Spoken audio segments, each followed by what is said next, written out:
উফ, ও বাবা, এবার নাক মুখ দিয়ে ভাত বেরিয়ে আসবে বলে মনে হচ্ছে, কিন্তু হাল ছাড়লে হবে না। যে করি হোক আজকের দিনটা মহারাজকে কোনো রকম ভাবে অনুকরণ না করে কাটিয়ে দিতে পারলেই দ্বিগুণ বেতন নিয়ে নাচতে নাচতে বাড়িতে ফেরা যাবে। তখন আমার গিন্নি আর আমার উপর রাগ করে থাকবে না, আর আমারও সংসার চালানোর জন্য লোকের কাছে হাত পাততে হবে না। তাছাড়া এটা গোপাল ভাঁড়ের মান সম্মানের ব্যাপার, এত সহজে আমি ছেড়ে কথা বলবো না। কি গোপাল, দৌড়াতে কেমন লাগছে? আগে রাজকোষ থেকে মোহর চুরি করার পর আপনার ঠিক যেমন ভালো লাগে তেমনই ভালো লাগছে মন্ত্রী মশাই। দেখেছেন মহারাজ, গোপাল মচকাবে তবু ভাঙবে না। গোপাল, এইভাবে ছুটতে থাকলে তো তুমি দুদিনেই নিজের অত বড় ভুঁড়িখানা খোয়াবে, তখন কিন্তু তোমাকে দেখতে বেশ লাগবে। যত ইচ্ছে হাসুন মহারাজ, মরে গেলেও আজ আমি আপনাকে অনুকরণ করব না, কিছুতেই নয়। তাই নাকি? তবে আর কি, ছুটতে ছুটতে তাড়াতাড়ি নদীর ধারে এসো, আমরা চললাম।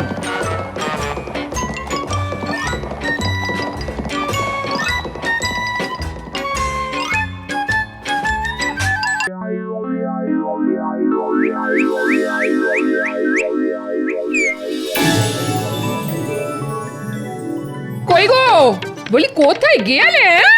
একটু আগেই দেখে গেলাম আমার মানুষটা খাটের ওপর বসে আছে। বলি আমায় খাবার আনতে বলে কোথায় চলে গেলে শুনি? কোথাও যাইনি গো গিন্নি, আমি ঘরেই আছি। বলি খাটের নিচে ঢুকে বসে আছো কেন শুনি? আর বলো না, ট্যাগ থেকে পয়সা বার করতে গিয়ে পয়সাটা মাটিতে পড়ে খাটের নিচে গড়িয়ে ঢুকে গেল। আমার ট্যাগের শেষ পয়সা ছিল গো ওটা। সর্বনাশ, এবার কি হবে? আজ তবে বাজার হবে কি করে শুনি? সেটাই তো ভাবছি গিন্নি, খাটের নিচে কত ময়লা, তার উপর বাতিল জিনিসপত্রে ঠাসা। দূর পয়সাটা আর খুঁজে পাওয়া যাবে বলে মনে হচ্ছে না। বারবার বলেছি টাকা পয়সা একটু সাবধানে রেখো। একেই আমাদের নুন আনতে পান্তা পুরোয়, তার উপর বাবু ট্যাকের পয়সা হারিয়ে বসে আছে। দূর! সর্বনাশ, যে ভয়টা পাচ্ছিলাম সেটাই হলো দেখছি। এবার কি হবে? পেয়েছি, গিন্নির জন্য উপহার কিনে নিয়ে এসে গিন্নির হাতে তুলে দিলেই গিন্নির রাগ একেবারে গলে জল হয়ে যাবে। তখন আমাকে আর নিজে হাতে জল গড়িয়েও খেতে হবে না। কিন্তু আমার ট্যাগ যে পুরো খালি, গিন্নির জন্য উপহার কিনবো কেমন করে? হ্যাঁ, মহারাজ তো আছেন।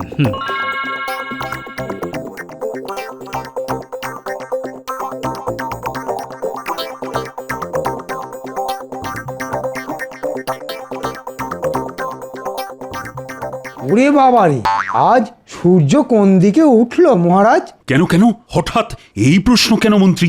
দেখছেন না মহারাজ, গোপাল আজ সঠিক সময়ে রাজসভায় চলে এসেছে।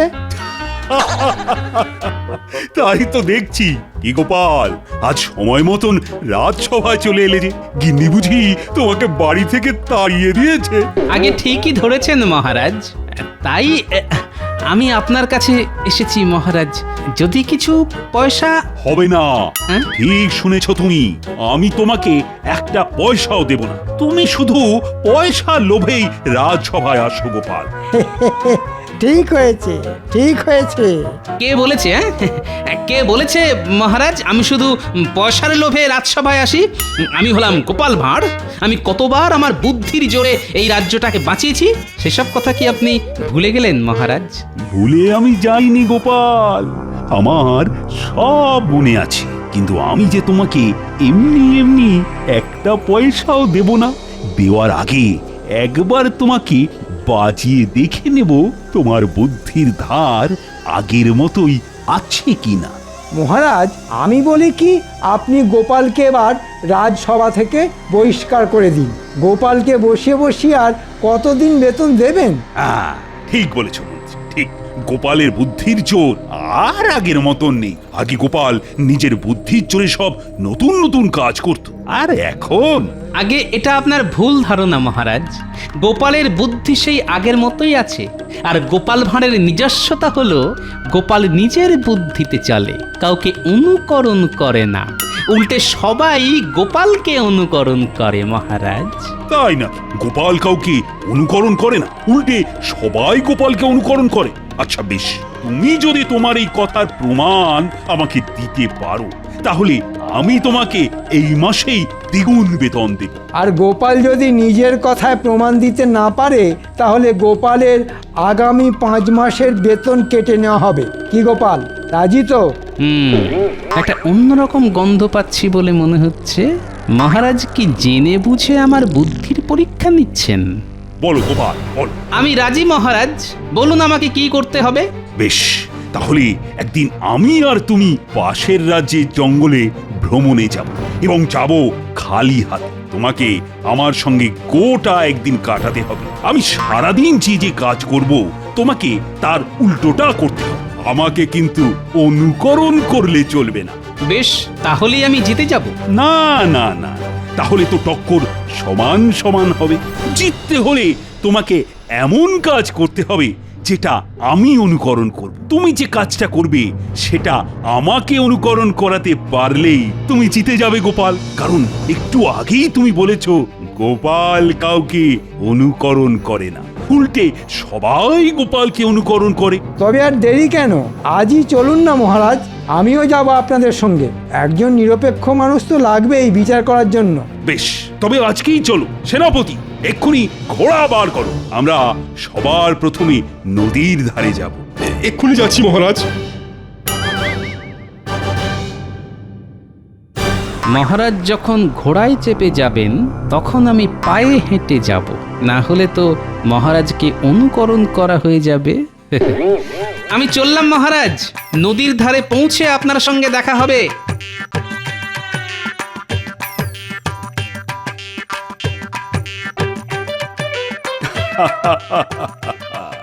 এবার দেখব গোপাল তোমার বুদ্ধির দৌড় কতটা।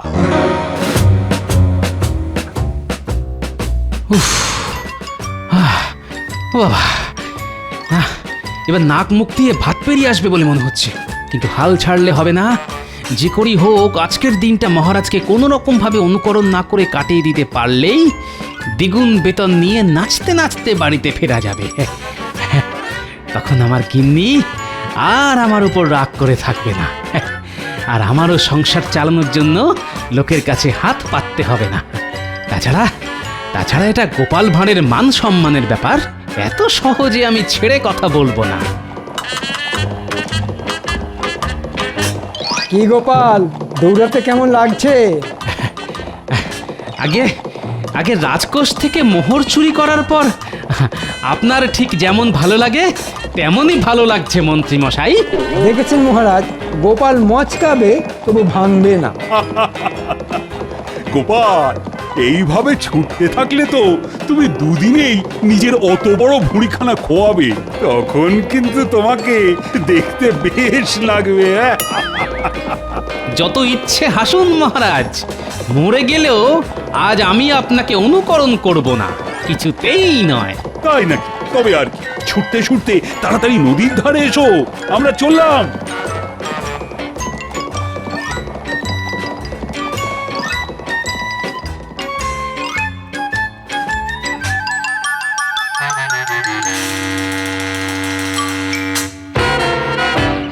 মহারাজ, বলো মন্ত্রী। আমরা তো পৌঁছে গেলাম, কিন্তু এবার আমাদের গোপালের আসা পর্যন্ত অপেক্ষা করতে হবে। তা তো হবেই, আর গোপাল আসলেই আমি নৌকো করে ওপারে যাওয়ার কথা বলবো। আমরা নৌকা করে ওপারে যাব, তাহলে তো গোপালকে সাঁতার কেটে ওপারে যেতে হবে। তাই তো আমি আগে থেকে গোপালকে কিছুই বলিনি মন্ত্রী। আজ গোপালকে হারিয়ে তবেই আমি প্রাসাদে ফিরবো, তুমি দেখে নিও। আরেকটু, ওই তো মহারাজ আর মন্ত্রী মশাই দাঁড়িয়ে আছেন। উফ, আমি এসে গেছি মহারাজ। এসো গোপাল, এসো, আমরা তো তোমার জন্যই অপেক্ষা করছিলাম। ঠিক বলেছেন মহারাজ। এবার আমরা এখান থেকে কোথায় যাব মহারাজ? আমরা যাব নদীর ওপারে, আর আমি যাব নৌকো করে। আমিও মহারাজের সঙ্গে নৌকা করে ওপারে যাব, কিন্তু তুমি তুমি কিসে করে যাবে শুনি? নৌকা করে গেলে তো মহারাজকে অনুকরণ করা হয়ে যাবে। ও, এইবার বুঝেছি মহারাজ কেন নদীর ধারে এসেই আমাকে ওপারে যাওয়ার কথাটা বললেন। ঠিক আছে, হোক কষ্ট, আমি কিছুতেই হার মানব না। আজ আমি দ্বিগুণ বেতন নিয়ে তবেই ঘরে ফিরব। কি হলো গোপাল, আরে কি ভাবছো? অনেকদিন নদীর জলে সাঁতার কাটা হয় না মহারাজ, তাই আমি সাঁতার কেটে ওপারে যাব ভাবছি। বেশ বেশ, তবে আর দেরি করো না, এক্ষুনি সাঁতার কাটা শুরু করো, না হলে যে আমাদের আবার ওপারে গিয়ে তোমার জন্য অপেক্ষা করতে হবে।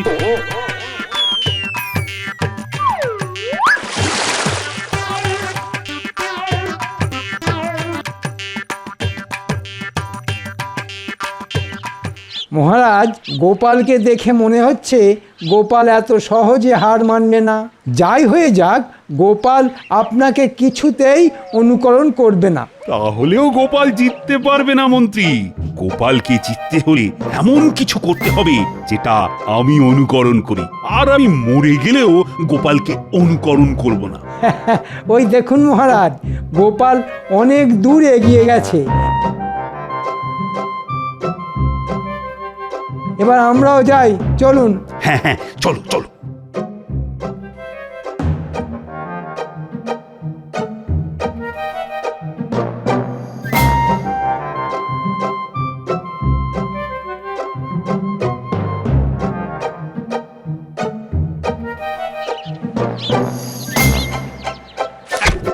আরে আরে, এটা এটা কি হচ্ছে? দেখছি গোপাল, তোমার তোমার গামছাখানা কতটা ভিজলো। ভালো হচ্ছে না কিন্তু মন্ত্রী মশাই। ছেড়ে দাও মন্ত্রী, গোপালকে আর কষ্ট দিও না। এমনিতেই এই চেহারা নিয়ে সাঁতার কাটতে কাটতে গোপালের অবস্থা খুব খারাপ।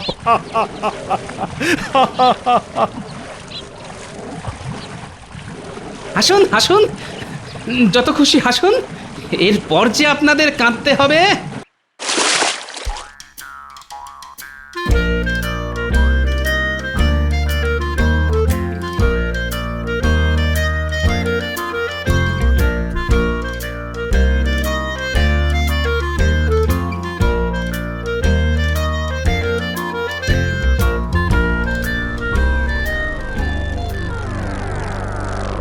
যা, এই গোপাল গেল কোথায়?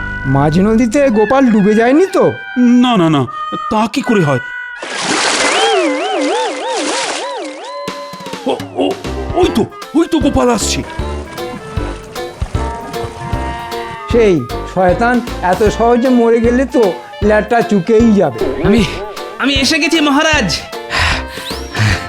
ওরে বাবারে, প্রথমে এতটা পথ দৌড়নো, তারপরে এই নদী সাঁতরে পার হওয়া, পেটে ছুঁচোয় একেবারে ডং বৈঠক দিচ্ছে। তবে চলো গোপাল, এবার জঙ্গলের ভিতরে যাওয়া যাক।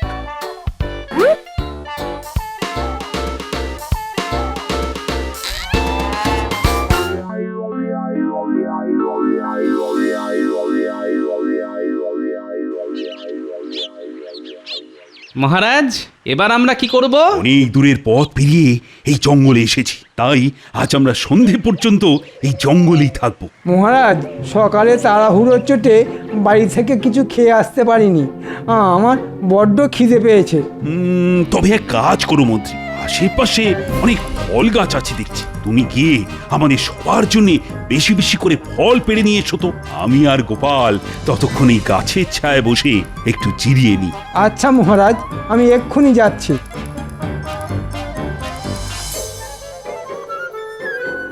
কি হলো গোপাল, আরে দাঁড়িয়ে কেন, বসো। আগে আমাকে এত সহজে বোকা বানানো যাবে না মহারাজ। আমিও যদি আপনার মতন গাছের ছায়ায় বসে পড়ি, তাহলে আপনাকে অনুকরণ করা হয়ে যাবে, আর সেটা আমি কিছুতেই করব না।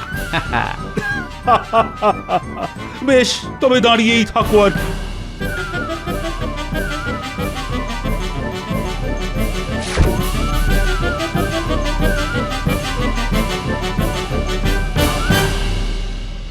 আহ, কত ফলমূল!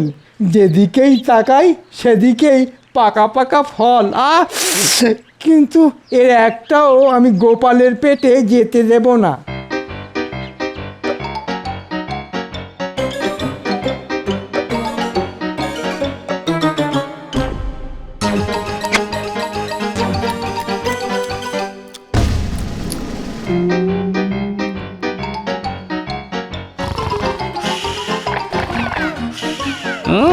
মহারাজ মনের সুখে জিরিয়ে নিচ্ছেন, এদিকে আমাকে দেখো, এত খাটাখাটি করো দাঁড়িয়ে থাকতে হচ্ছে। মহারাজ আমি এসে গেছি মহারাজ। তাই তো, আরে বাহ, অনেক ফলমূল সঙ্গে করে নিয়ে এসেছো দেখছি তুমি মন্ত্রী। আগে এগুলো সবই আপনার জন্য মহারাজ।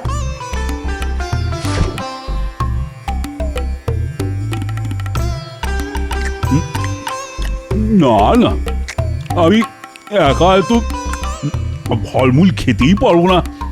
কি গোপাল, দাঁড়িয়ে না থেকে তুমিও খাওয়া শুরু করো।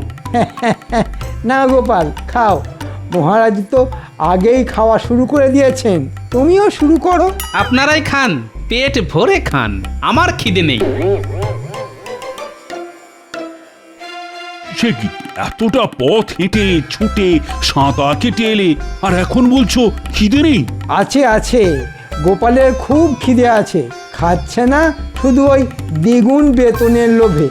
গোপাল খাওয়া শুরু করলেই তো আপনাকে অনুকরণ করা হয়ে যাবে। হ্যাঁ তবে আছি, না খেয়েই থাকো তুমি। আহ আহ, কি সুস্বাদু। ভগবান, আমাকে আমাকে আরেকটু সহ্য ক্ষমতা দাও। শুধু আজকের দিনটা কোনো রকমে কাটিয়ে দিতে পারলেই হলো। এত সহজে আমি তোমাকে ছেড়ে দেব না গোপাল। এবার দেখো আমি কি করি।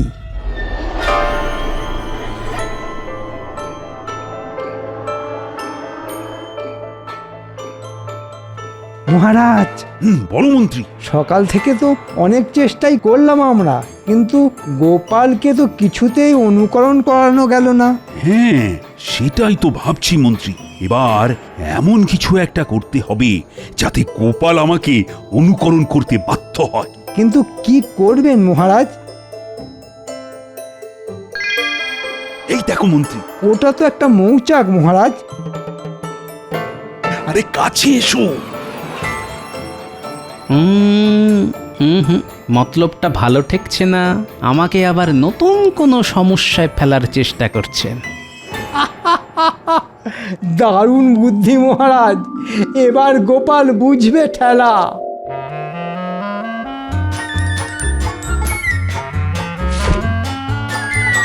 সর্বনাশ!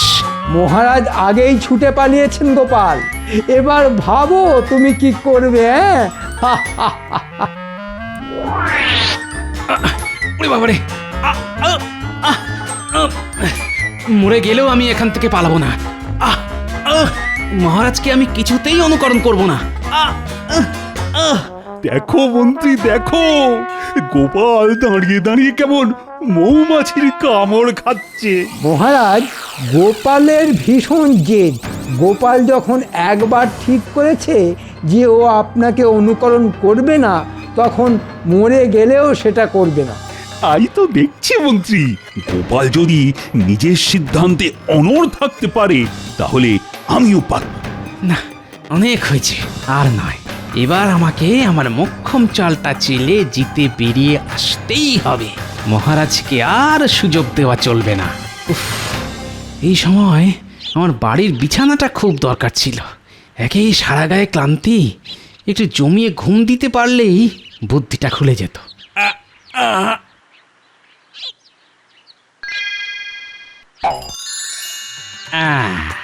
পেয়েছি, একটা উপায় খুঁজে পেয়েছি। দেখুন মহারাজ, দেখুন, মৌমাছির কামড় খেয়ে গোপাল পুরো পাগল হয়ে গেছে, তাই পাগলের মতো হাসছে। না না না, আমি পাগল হইনি, পাগল তো হবেন আপনারা। কেন কেন, আমি পাগল হব কেন? কারণ আপনি একটু পরেই আমাকে অনুকরণ করবেন, আর কথা মতন আমি জিতে যাব। তারপর রাজ্যে ফিরে আমি এই মাসের দ্বিগুণ বেতন নিয়ে নাচতে নাচতে বাড়ি যাব। ঠিক বলেছ মন্ত্রী, গোপাল সত্যি সত্যি পাগল হয়ে গেছে। কি সব পাগলের প্রলাপ বকছে দেখো। তাই তো দেখছি মহারাজ। তবে এইবার দেখুন গোপালের বুদ্ধির জোর। কারণ গোপাল এবার চালবে তার মক্ষম চাল। আমি বসে বসে পায়ের উপর পা তুলে এমন কাজ করব যেটা দেখে আপনি আমাকে অনুকরণ করতে বাধ্য হবেন মহারাজ। তাই নাকি? তবে দেখি তোমার বুদ্ধির জোর। আমি মরে গেলেও তোমাকে অনুকরণ করব না গোপাল, কিছুতেই শুনিনি। না। কি আরাম, বড্ড ঘুম পাচ্ছে। হাই তুলবেন না মহারাজ, হাই তুললে তো গোপালকে অনুকরণ করা হয়ে যাবে। তাই তো। হয়তো আপনাকে তুলতেই হবে।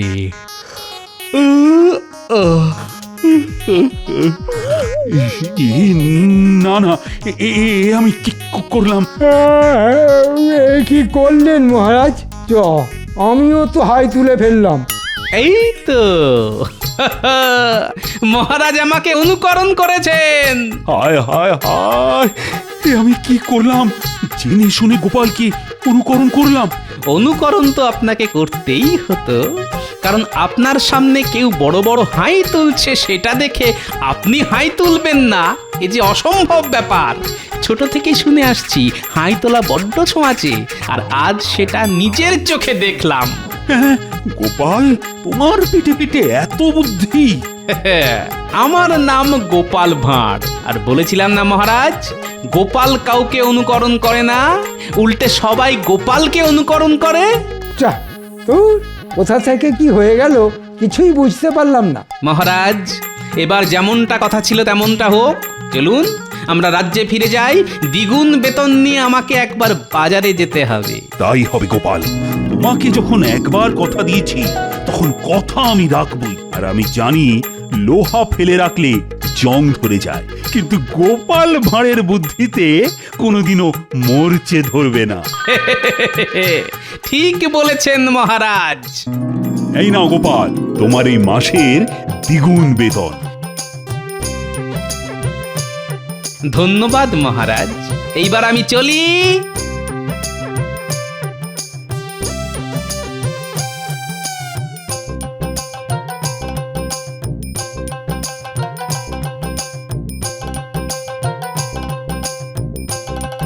আহা কি আনন্দ, আহা আহা আহা। আহা কি আনন্দ, আহা কি আনন্দ।